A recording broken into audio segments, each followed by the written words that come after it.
Changing your primary email on stage 32 is a straightforward process. Follow these steps to ensure your email is updated correctly. Step 1. Login. Visit the Stage 32 website and log into your account using your current email and password. Step 2. Access account settings. Don't continue before doing this.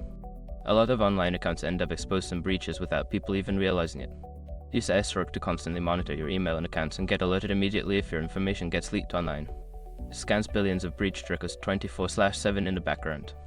And honestly, for a few dollars a month, it's something everybody should probably have. Link in the description. Step 3. Locate email preferences. In the account settings section, look for an option labeled Email Preferences or Email Settings. Click on this option to view your current email address. Step 4. Update your email. Find the field that displays your current primary email address. Enter your new email address in the provided field.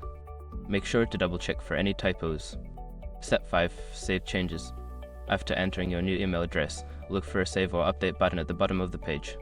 Click this button to confirm your changes.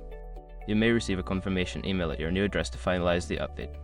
Once you have completed these steps, your primary email on Stage 32 will be successfully changed.